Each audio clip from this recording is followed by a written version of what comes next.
Cuarto Poder, un espacio de entrevistas, invitados especiales, análisis de la realidad nacional y la participación del pueblo. Cuarto Poder, de lunes a viernes a las 4 de la tarde, por Radio Globo. Cuarto Poder, un espacio de entrevistas, invitados especiales, análisis de la realidad nacional y la participación del pueblo. Cuarto Poder, de lunes a viernes a las 4 de la tarde, por Radio Globo. Cuarto Poder, un espacio de entrevistas, invitados especiales, análisis de la realidad nacional y la participación del pueblo. Cuarto Poder, de lunes a viernes a las 4 de la tarde, por Radio Globo.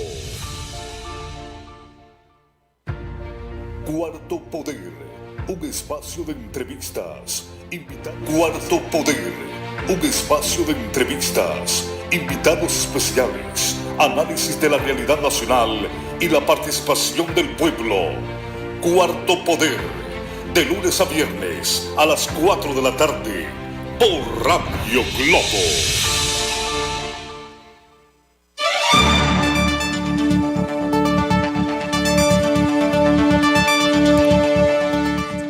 Bienvenidos a la segunda emisión de Cuarto Poder. Cuarto Poder. Gran parte de la información se encuentra en organismos y funcionarios gubernamentales. Esa información pertenece al pueblo, pues es obtenida con los dineros del contribuyente. El pueblo tiene derecho a saber cómo se administran los recursos públicos. Nos acompaña el abogado Aristides Mejía, destacado dirigente del Partido Liberal, y en la actualidad está auscultando la percepción de los militantes del Partido Liberal para una precandidatura a la presidencia. Hoy trataremos el tema de la inmunidad parlamentaria, pero previo también concluiremos el tema de ayer con respecto a la ley de fondos sociales. Pero escuchemos qué dice el abogado Ramón Barrios, de la Barra de Abogados de San Pedro Sula, como también el analista político Edgardo Rodríguez. No es que no esté reglamentado. Mire, el problema es que los diputados se eligen para que hagan leyes, para que hagan decretos en el Congreso Nacional. No se eligen para que se le dé un dinero y vayan a hacer obras a sus pueblos. Así que me parece que el fondo de la cuestión está la trampa. Precisamente retornar nuevamente a que se les dé dinero es propagar nuevamente lo que ya pasó. Es la corrupción, porque muchos de los diputados y diputadas que se le asignó proyectos, que se le asignó dinero, se quedaron con el dinero en los bolsillos, y por eso, producto de eso, la MAS UFECIT los tiene procesados en los diferentes juzgados y tribunales penales del país. Los argumentos jurídicos para solicitar que se pronuncie la Corte Suprema. Mire, la Fiscalía ha presentado un recurso de inconstitucionalidad. Me parece que es correcto en función de que no es labor de los congresistas tomar dinero del presupuesto nacional para hacer obras materiales que le corresponden al Poder Ejecutivo. Pero se planteó a inicios del año 2001 para fortalecer el liderazgo de los diputados en el departamento. Se manejó en aquella ocasión. Pero el fortalecimiento y el liderazgo de los diputados no se debe hacer a costa del dinero público. Muchas gracias. Aplaudir la labor del Ministerio Público al interponer ante la Corte Suprema de Justicia un recurso de inconstitucionalidad contra esas dos figuras. Estoy convencido de que el Congreso, así como el Poder Ejecutivo, deben tener mucho cuidado, sumo cuidado en estos tiempos de qué leyes se están aprobando. La opinión pública está muy sensible, hay mucha crispación en el país, y estas figuras han sido, repito, en el pasado reciente, muy cuestionadas, manejadas de forma ilegal y se han prestado para la corrupción.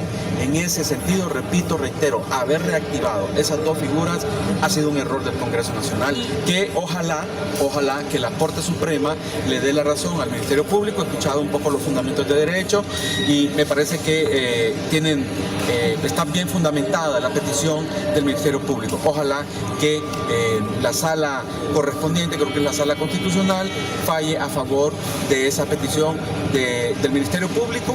También creo que el CNA ha presentado también en esa misma línea.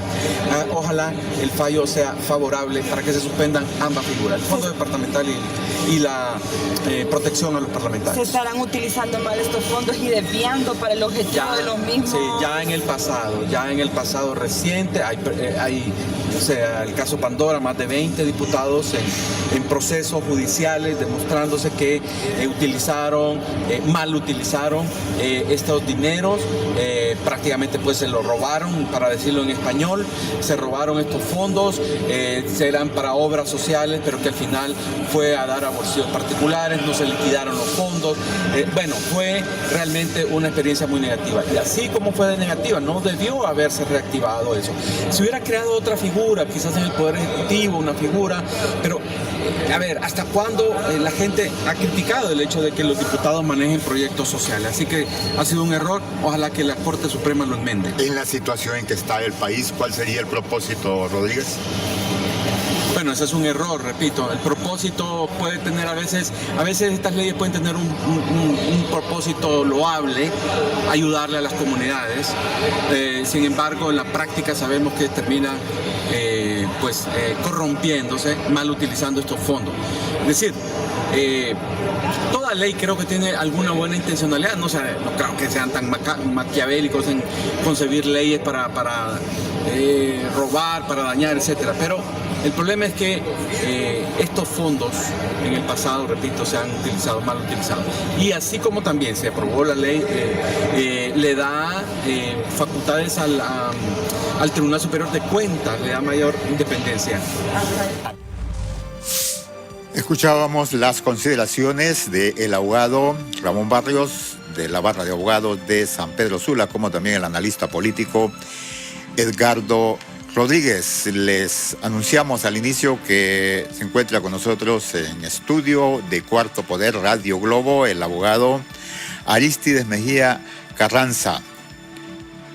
El tema es la impunidad de la inmunidad parlamentaria, pero previo, como es abogado, le consultamos si lo que establece la ley para auditar el Fondo Social Departamental en su artículo 16, que establece que queda en suspenso toda acción independientemente del estado en que se encuentre hasta que culmine la auditoría y la investigación del Tribunal Superior de Cuentas, y que la resolución es definitiva que haga el Tribunal Superior de Cuentas. La constancia de solvencia o finiquito que les extienda a los auditados, pues los exime de responsabilidad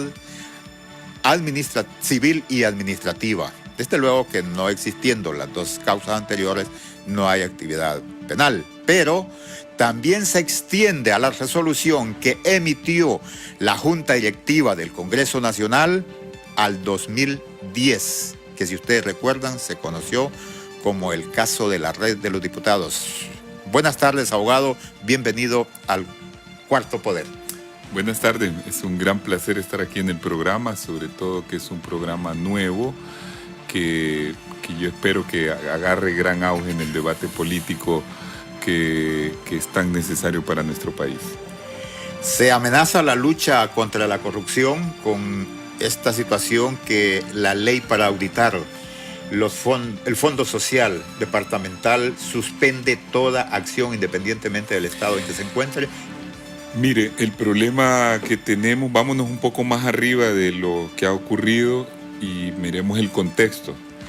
En el contexto, el problema que hay es que por todo lo que ha venido ocurriendo en Honduras, hay una gran suspicacia justificada de parte de la población y de parte de la gente honrada del país, de que cualquier cosa que se haga se hace con mala intención. Como usted bien lo dijo, o lo dijo ahí, perdón, el entrevistado, puede ser que se hizo con buena intención, pero al final la gente lo va a ver con mala intención.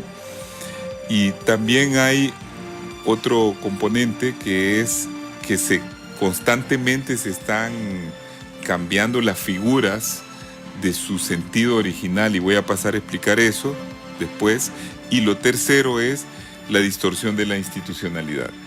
En el primer caso, yo creo que la intención puede ser buena porque llevar ayuda a las comunidades, y eso siempre ha existido en el Congreso.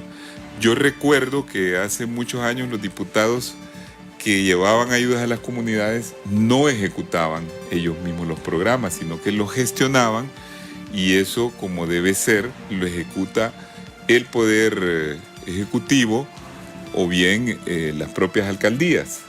Entonces, cuando, digamos, un diputado consigue recursos para pavimentar una carretera en el departamento, ese debe ser ejecutado por el ministerio competente, que en este caso era en aquel tiempo Soptravi, digamos. Ahora le llaman INSEP. Ahora le llaman INSEP, que es el que hace las carreteras, etc. Porque eso ya tienen procedimientos establecidos de cómo se debe hacer las licitaciones y cómo debe de ajustarse los proyectos de técnicos que se van a realizar para pavimentar. De ahí también se daba que algún proyecto, por ejemplo, que era para una alcaldía, un municipio, proyecto de agua, proyecto de crear un centro comunal o lo que usted quiera, esos proyectos se gestionaban los fondos y se daban a las alcaldías.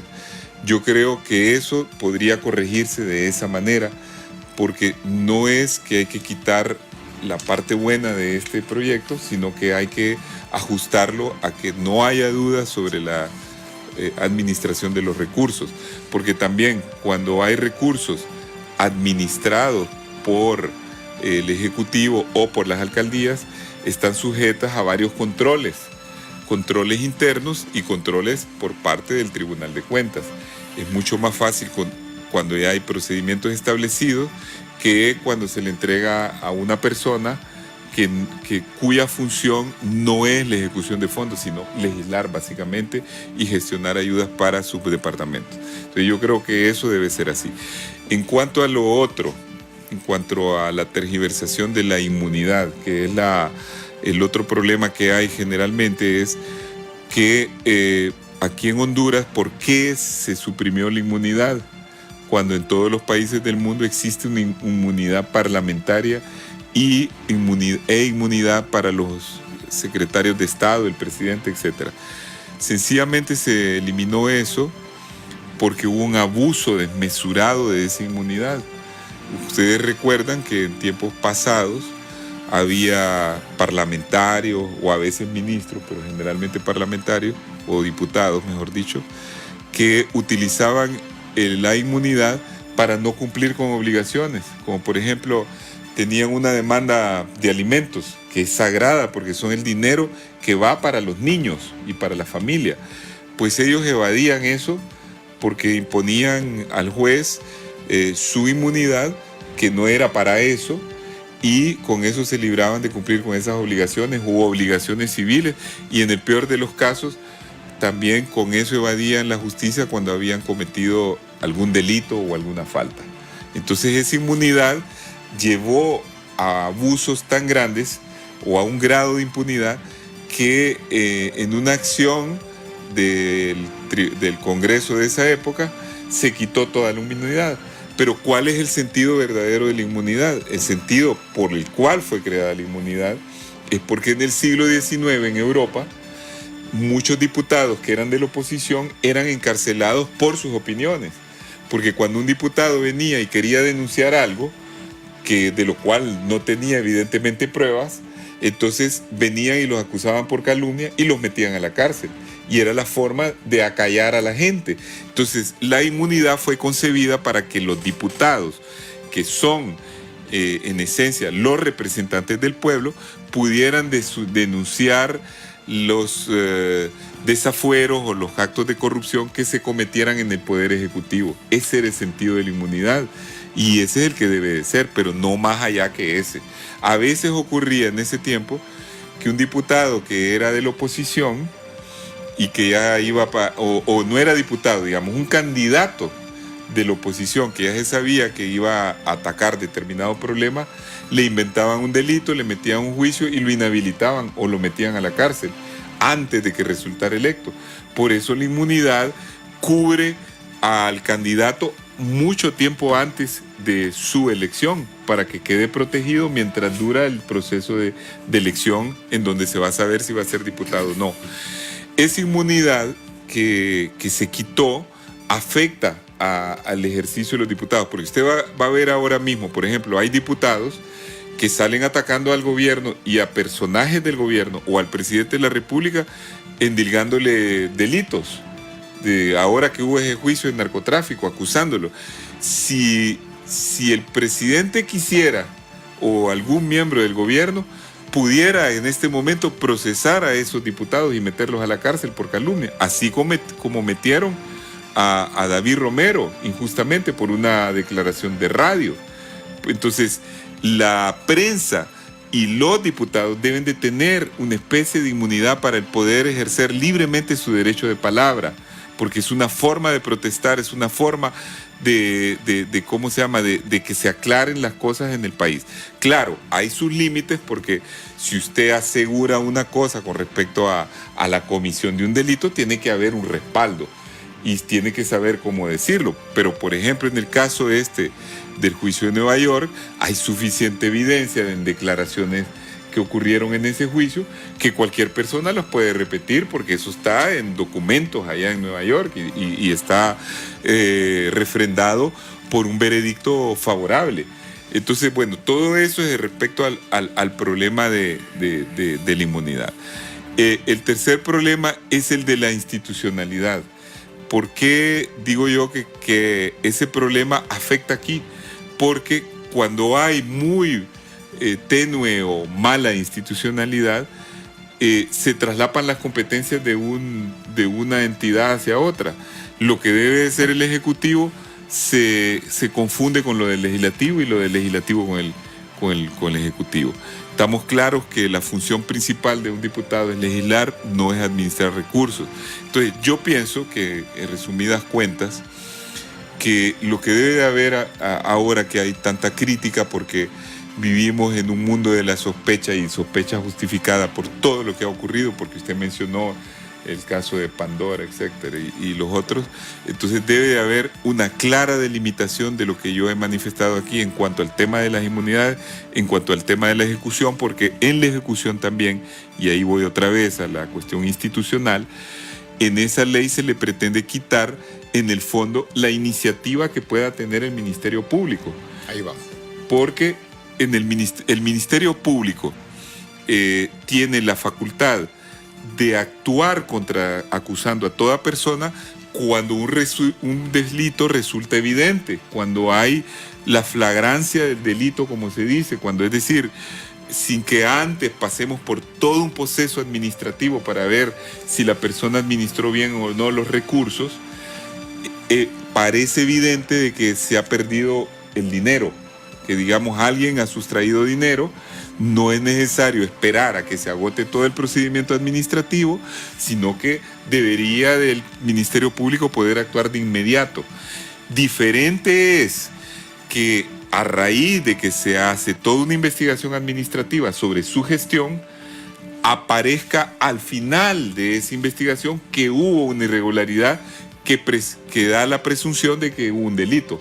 Entonces, ahí sí hay que esperar a que termine esa investigación. Pero cuando el delito es evidente y es flagrante, como se dice, no debería de preceder ningún trámite que entrave la acción de la justicia inmediata.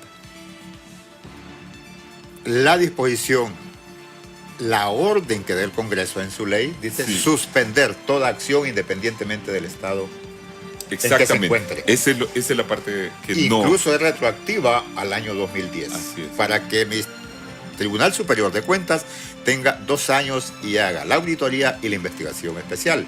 Pero la resolución que emite el tribunal dice que será definitiva. Exactamente, allí el problema. Sí, me dice. Exactamente, ahí es donde nace la sospecha, porque dicen, bueno, ya sabemos que varios diputados tienen problemas con administración de recursos, con fondos, con problemas en la fiscalía, con acusaciones, etc. Entonces la gente piensa que si se hace una disposición de ese tipo, que va contra el sentido de la doctrina legal, tal como lo he expuesto, en donde si hay un delito que aparece evidente, tiene que ser inmediatamente judicializado. Entonces cuando se ve eso, la gente dice, bueno, aquí lo que están tratando es de tapar o de favorecer a alguien y queriendo mantener un esquema de impunidad. Por eso yo creo que le corresponde ahora al Congreso aclarar esos aspectos. Agradecemos al Observatorio del Poder, el Pulso.hn, a hacer posible Cuarto Poder. Usted puede encontrarnos en www.elpulso.hn,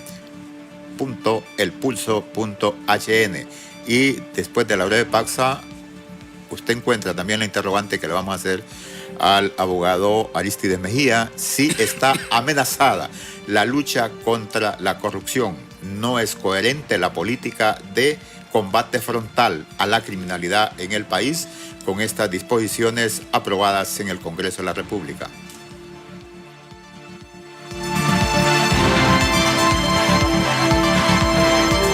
Cuarto Poder, un espacio de entrevistas, invitados especiales, análisis de la realidad nacional y la participación del pueblo. Cuarto Poder, de lunes a viernes a las 4 de la tarde, por Radio Globo.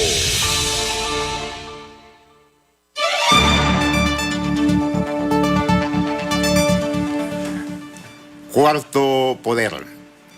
Radio Globo, usted podrá hacer uso de las líneas telefónicas. Su opinión, basándose en que gran parte de la información se encuentra en organismos y funcionarios gubernamentales y tiene el derecho a saber cómo se administran los fondos públicos. Abogado Arístides Mejía, con estas disposiciones aprobadas en el Congreso y que ya están publicadas, se está en amenaza la lucha contra la corrupción y las acciones de la MACI-UFESIP en el país.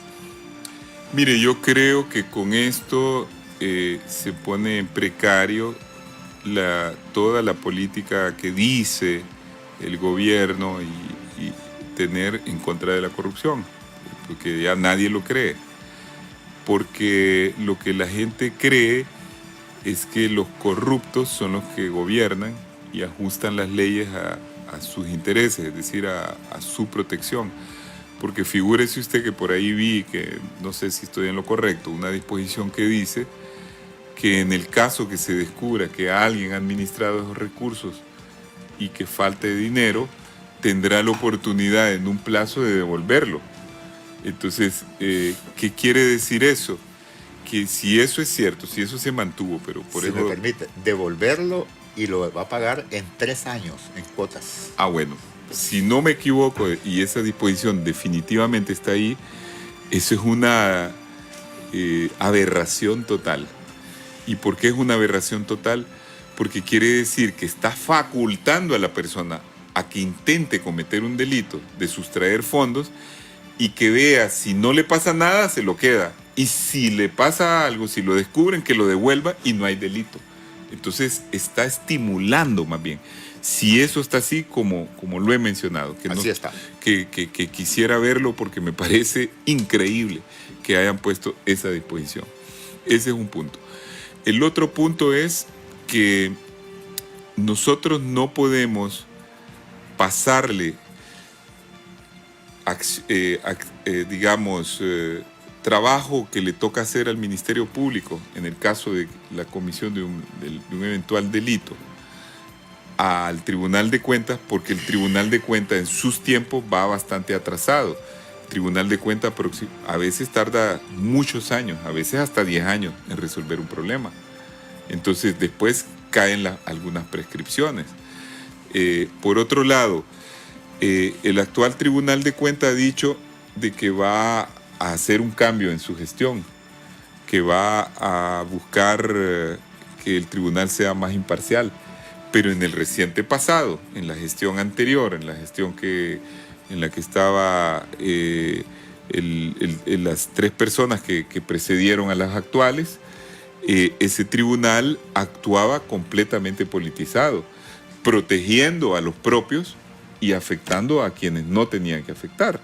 Entonces, ¿cómo puede ser que un asunto de esa índole se pase a un tribunal que hasta este momento está buscando reconstituirse como debería de ser, como un tribunal imparcial que investiga las acciones que han ocurrido? Yo no tengo ahora mismo, he visto que el tribunal ha actuado bastante bien, está enmendando algunas cosas de las que han ocurrido en el pasado, pero en tanto que, como vuelvo al punto 3 de la institucionalidad, no tengamos la certeza de que esa institución esté consolidada, esté actuando como debe actuar conforme a la ley por muchos años seguidos, y que tengamos que no tengamos la duda de que eso vaya a cambiar, no le podemos pasar ese tipo de cosas a ellos. Es decir, por eso es que el país, si usted mencionó la Maxi, está prácticamente intervenido. Está intervenido con la Maxi y está intervenido con una ley de extradición, porque aquí la justicia no funciona. Figúrese usted que en ese juicio de Nueva York se mencionaron miles de cosas que han ocurrido aquí en el país relacionados con sobornos a los dirigentes políticos, con intervención en decisiones del Estado, con contratos que se le han dado a narcotraficantes por parte de instituciones del Estado, y aquí no hay ni causas abiertas por parte de la justicia. Quiere decir que si seguimos en ese tipo de actitudes que no ayudan a recuperar la institucionalidad, siempre seremos un país que esté, digamos, en la condición de ser intervenido por otro país o por una institución multinacional para que corrija los problemas que nosotros mismos deberíamos de corregir. Nosotros debemos de avanzar, en vez de retroceder, avanzar hacia una verdadera independencia de los poderes, hacia un Estado de Derecho que aquí prácticamente no existe. Y eso es una de las grandes tareas que tenemos por delante, porque todo lo poco que se había avanzado en Estado de Derecho se ha retrocedido en los últimos 10 años. Por lo contrario, en vez de realizar investigaciones de los hechos que se han mencionado, en el país se promueve lo contrario. Hasta se pone en duda la justicia de los Estados Unidos, por decir que los testigos es que se están vengando, que cómo pueden ser testigos delincuentes confesos. Lo cual es un argumento totalmente ridículo y absurdo, que quizás solo sorprende a aquellos que no conocen un poco del derecho y que conocen todavía menos el sistema americano de justicia, y va orientado a mantener una argumentación de propaganda para favorecer a los que resultan sospechosos dentro del gobierno. Todos sabemos, uno, que la justicia de Estados Unidos, como la justicia de Europa, la de Japón y todos, son sistemas judiciales que funcionan muy bien, que son intachables prácticamente, que esos sistemas son independientes, que la Fiscalía, por ejemplo, de Estados Unidos, antes de armar un caso contra un individuo o contra un grupo organizado, hace investigaciones.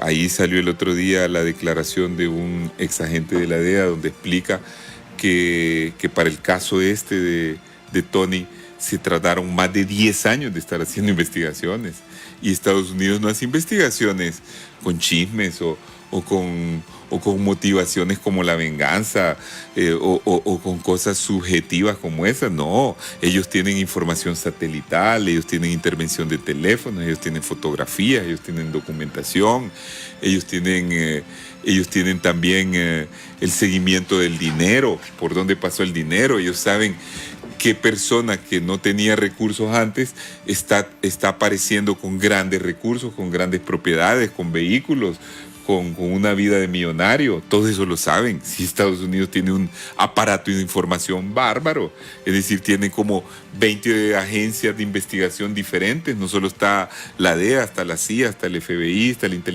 los cuerpos de inteligencia militar, los de inteligencia de la seguridad nacional. Todos esos recaban información.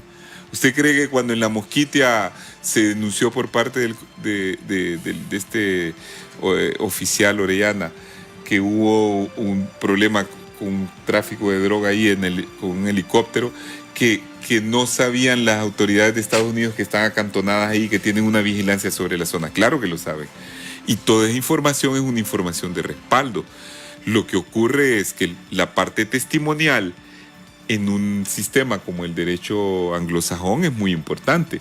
Entonces se necesita la ratificación testimonial de todas las otras pruebas que son elementos por sí mismos contundentes. Y luego cuando dicen que son criminales los que declaran, ¿y quiénes son los que declaran como cómplices en un juicio? Sino aquellos que están participando en el mismo crimen. Si por ejemplo ocurre un crimen en un grupo, vaya, póngase en ese grupo que asesinaron a este muchacho Collier. Ahí todos los que cayeron presos, todos sabían quién mató al muchacho Collier. Todos ellos sabían, porque ellos estaban presentes. Entonces, los testigos de ese crimen son ellos mismos, aunque ellos estén implicados.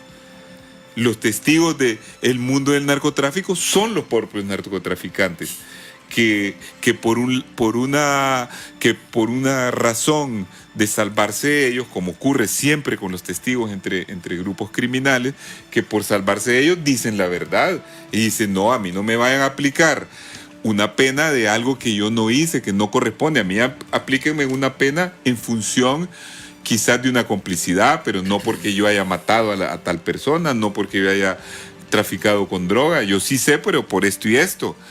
Así es que ocurren los testimonios en materia penal. Y el hecho de que una persona en un juicio de esto vaya a declarar contra un acusado y ha negociado con la fiscalía una reducción de pena, no ocurre de manera gratuita, no ocurre de manera sencilla. Tiene que él demostrar que lo que está diciendo está respaldado por otros testimonios. No va a admitir un fiscal una declaración de un testigo para rebajarle pena si ese testimonio no está corroborado con otros testimonios y con otras pruebas.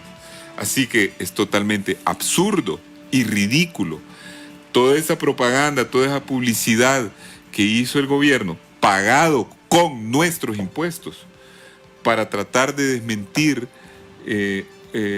lo que es evidente para todos, y con argumentos tan absurdos como tratando de descalificar a la justicia americana, que todo el mundo sabe que es una justicia que funciona, y donde el jurado en su totalidad, por unanimidad, declaró la culpabilidad. Porque cuando el jurado, fíjense cómo es la ley en Estados Unidos, que el jurado, con solo una persona que no esté de acuerdo, el juicio se tiene que abortar y volver a reiniciar. Y en este caso, de todos los miembros del jurado, que creo que eran 12, todos confirmaron los 4 delitos. Entonces, ¿dónde está la duda razonable? ¿Dónde está el hecho de que se transgredió algún derecho del acusado? Todo eso es falso. Todo eso es para engañar a la gente de Honduras, para tenerlos adormecidos, para tratar de mantenerse en el gobierno haciendo lo mismo, cuando lo que procede es iniciar aquí mismo en Honduras una investigación de todo lo que ha ocurrido. Ya deberían de estar haciendo eso, porque ahí hubo señalamientos a un montón de personas, y a un montón de personas que han recibido, según los testimonios de los narcotraficantes, dinero para campañas electorales, que han recibido, que han tenido, que hubo, por ejemplo, y esto es muy importante, ahí sale que a raíz de las elecciones de 2005, que perdió el Partido Nacional, que se acuerda que esas elecciones le dolieron al Partido Nacional porque tenía una cantidad inmensamente superior de recursos frente al Partido Liberal. Yo era el presidente del tribunal en ese momento y fui el que declaré la última victoria del Partido Liberal frente al Partido Nacional. Y se reunieron, según el juicio de Nueva York, después de ese acontecimiento, un grupo de políticos importantes del Partido Nacional y de narcotraficantes para jurarse entre ellos que nunca más iban a volver a perder elecciones porque iban a financiar con cantidades astronómicas de dinero procedentes del narcotráfico todas las futuras elecciones. Y así ocurrió, según el testimonio de ellos, en 2009, ocurrió en 2013 y en las elecciones de 2017. Y por eso es que, claro, tienen una cantidad de dinero increíble. Y por eso es que, claro, que en muchos municipios del país amenazan a los candidatos de la oposición que ni siquiera pueden participar. Allá en El Paraíso, donde es uno de los testigos, el que era alcalde, Alexander, allí en ese municipio se prohibió por parte de ellos, so pena de matarlos, la inscripción de otros candidatos. Entonces, las dos últimas elecciones, antes de que él se fuera, nadie participó, él fue solito a la elección. Así es que actuó, así es que estamos en una situación terrible, una situación de degradación total, donde el narcotráfico había avanzado en el apoderamiento del país, y no solo en el aspecto político, sino también a veces en el aspecto de los negocios, en el lavado de dinero, en la amenaza a la gente, en atropellar a muchachas que eran requeridas por ellos para abusar de ellas. En fin, bueno, había una distorsión total en el país a raíz de que los que gobernaban o los que gobiernan han facilitado el apoderamiento del país por parte de los grupos de narcotraficantes. Nos escuchan a través de Radio Globo, Cuarto Poder, y nos pueden ver en Facebook Live.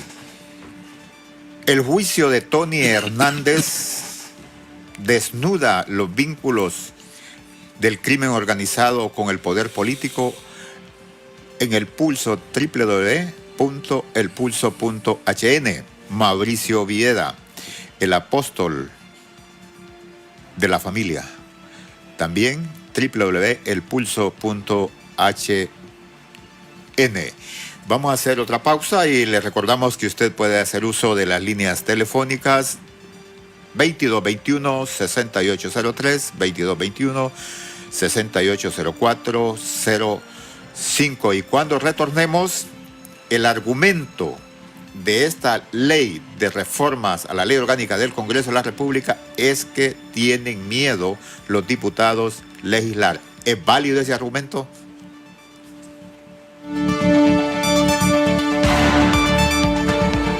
Cuarto Poder, un espacio de entrevistas, invitados especiales, análisis de la realidad nacional y la participación del pueblo.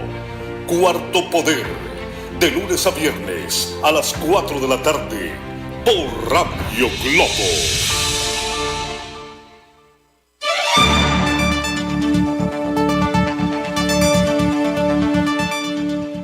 ¿Es coherente la aprobación de estas leyes con el compromiso del presidente, del gobierno con sus tres poderes de combate frontal a la criminalidad en el país?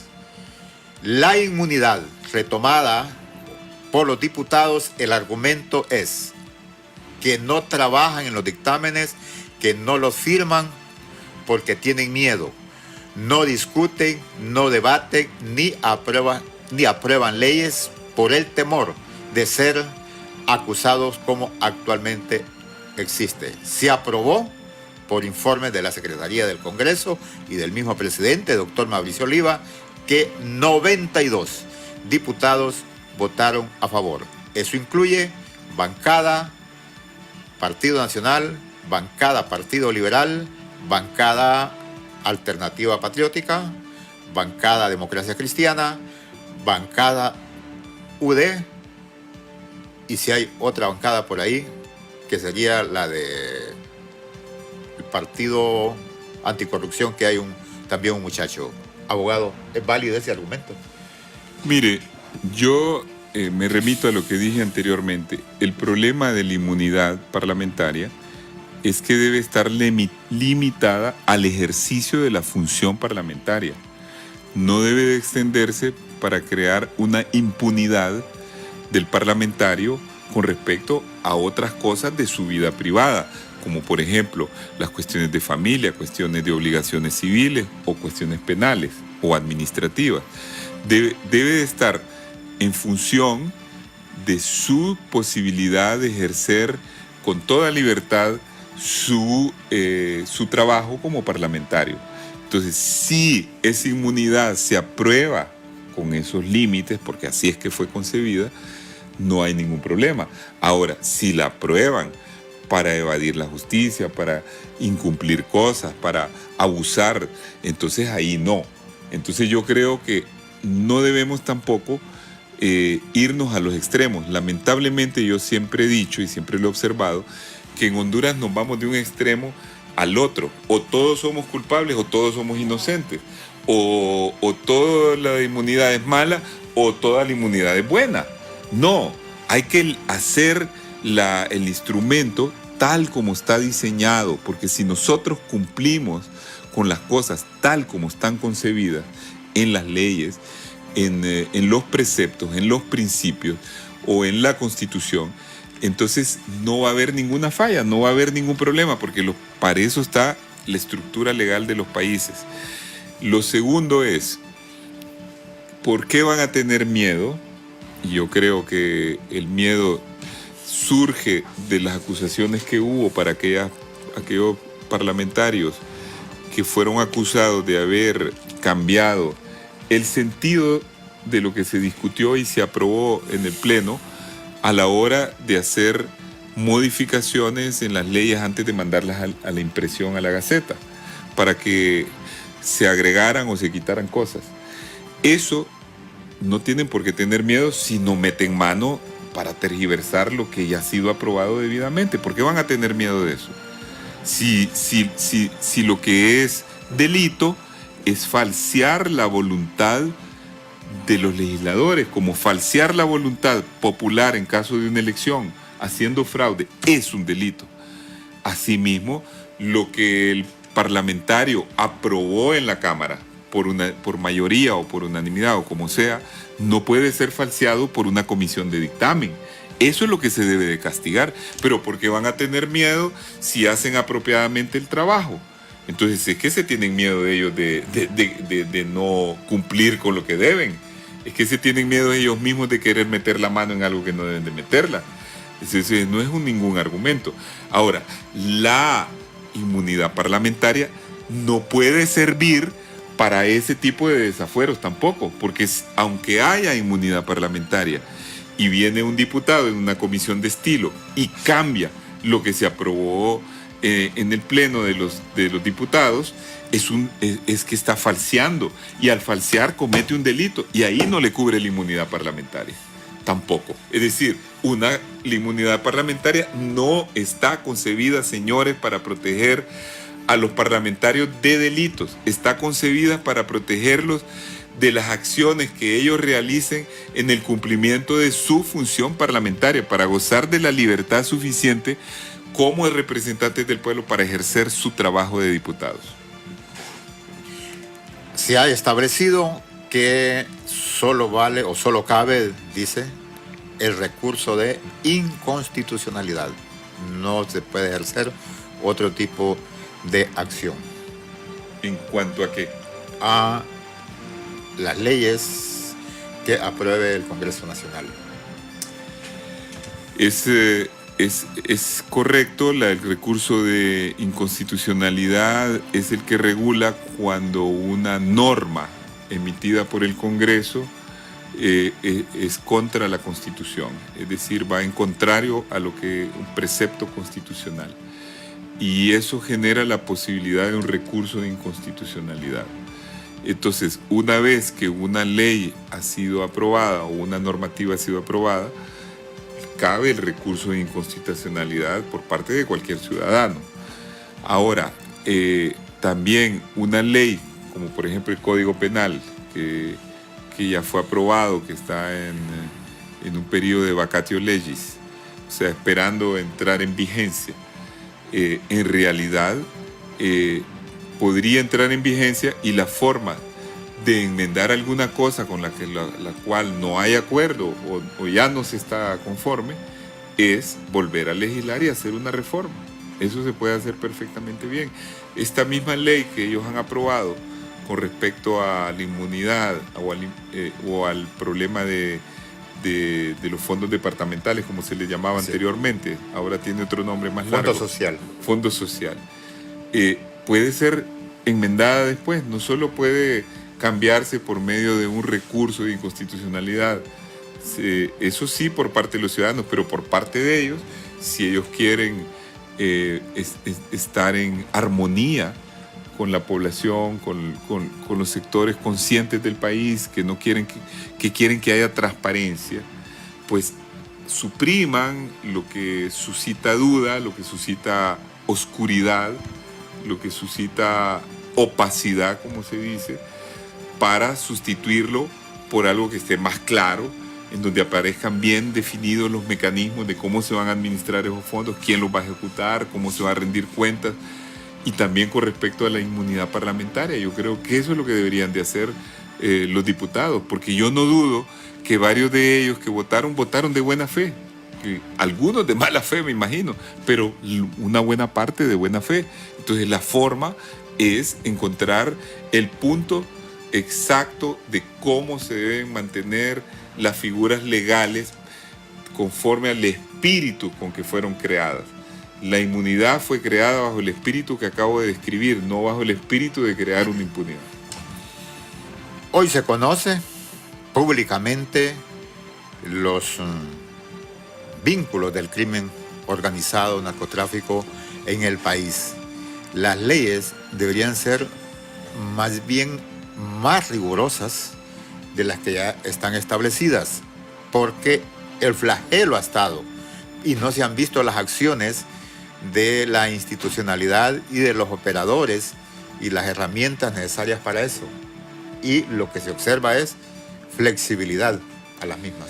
Claro, mire, yo creo que la gran solución a todos estos problemas es que hay que cambiar de gobierno, porque todos sabemos que este es un gobierno que carece de legitimidad de origen por cuanto defenestró el Juan Orlando cuando era presidente del Congreso a la Corte Constitucional para obligar a la Corte después que le obedecía y que ya sabemos que fue electa mediante también sobornos, porque eso salió a luz pública, hizo que esa Corte fuera totalmente dócil con él y aprobar una reelección que no está contemplada en la Constitución. Después de que fue a una elección bajo esas condiciones, pierde la elección y realiza un fraude electoral. Entonces carece de legitimidad de origen. Después de que ha carecido de legitimidad de origen, se revela desde el periodo pasado el asalto al Seguro Social, el asalto a un sinnúmero de instituciones públicas de las cuales se sustrajeron cantidades astronómicas de dinero para campañas y para embolsárselos. Después vino todo el problema de la implicación en el narcotráfico. Después ha venido un sinnúmero de otro tipo de problemas reñidos con la ética. Entonces, ¿qué nos indica esto? Que ya no podemos seguir siendo gobernados por aquellos que están cometiendo este tipo de actos reñidos con la ley, porque ellos están utilizando los recursos del Estado, las instituciones del Estado, las instituciones más delicadas que son las que tienen las armas, la información, para mantenerse en el poder y para incluso actuar contra personas que quieren que aquí se haga justicia.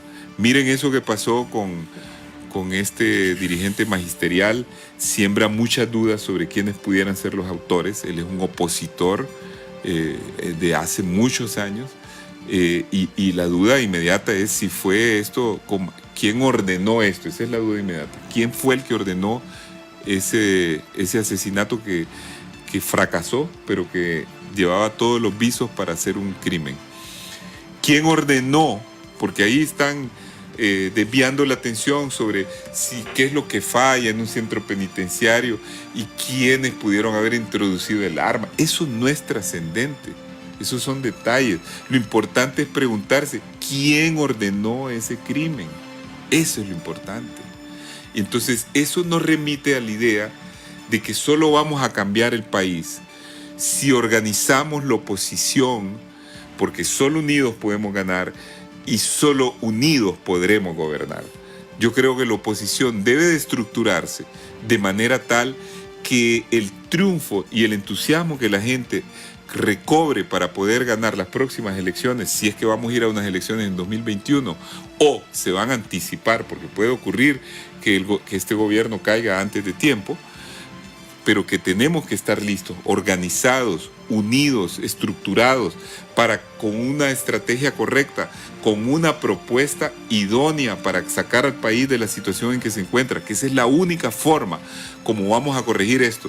Ya la pudrición del país ha llegado a tal nivel que ninguna medicina dentro de esta pudrición va a ser un efecto curativo. Esto ya no puede enmendarse.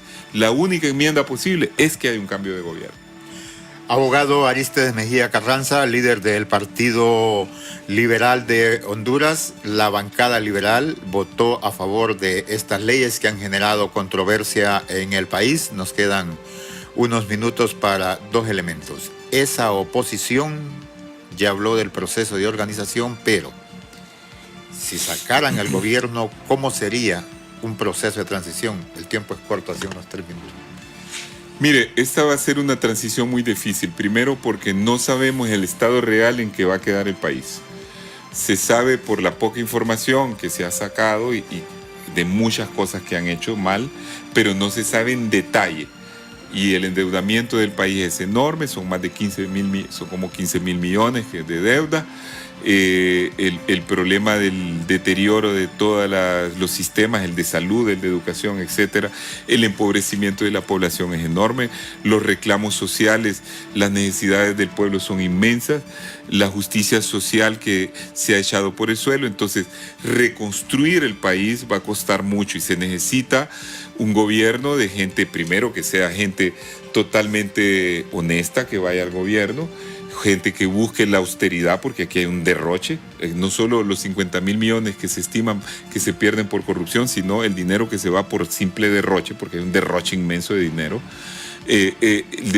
Tercero, se necesita gente que tenga la experiencia para gobernar, que no venga a improvisar, que conozca bien el funcionamiento del Estado, que conozca todo el andamiaje político, todo el mundo político, que tenga un compromiso con el pueblo para poder actuar con el respaldo popular necesario, sin lo cual no va a ser posible mantener un gobierno que sea compuesto por los diferentes sectores de la oposición.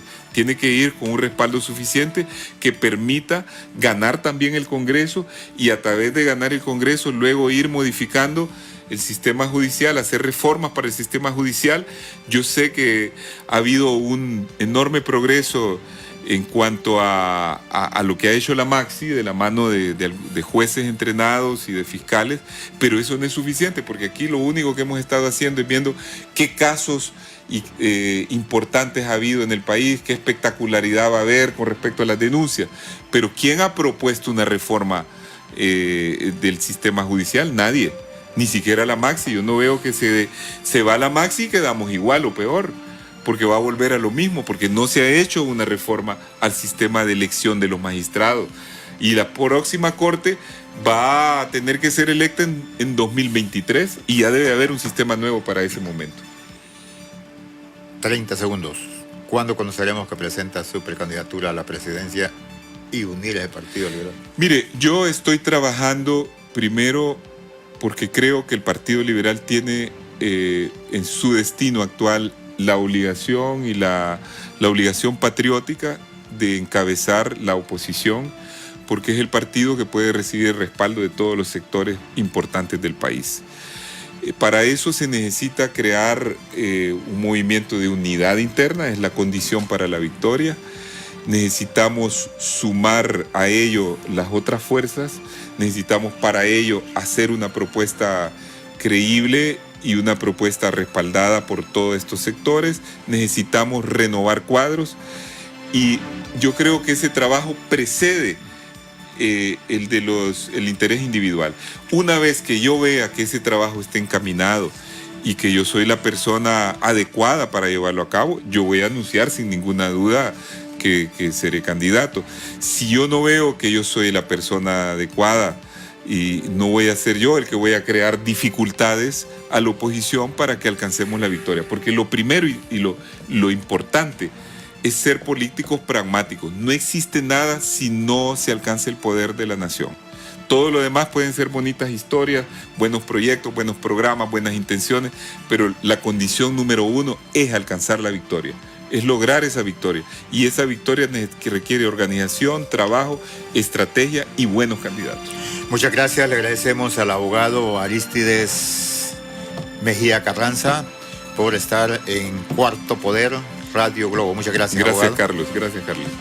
Le agradecemos mucho habernos dejado llegar hasta el interior de su hogar y haber hecho acto de presencia a través de Facebook, Cuarto Poder. Gran parte de la información se encuentra en organismos y funcionarios gubernamentales. Esta información pertenece al pueblo, pues es obtenida con los dineros de los contribuyentes. El pueblo tiene derecho a saber cómo se administran los fondos públicos. En el pulso.hn amenaza la ley del Fondo Social Departamental la lucha contra la corrupción. Le agradecemos mucho. Tengan buenas tardes. El Observatorio del Poder y el pulso.hn presentó Cuarto Poder.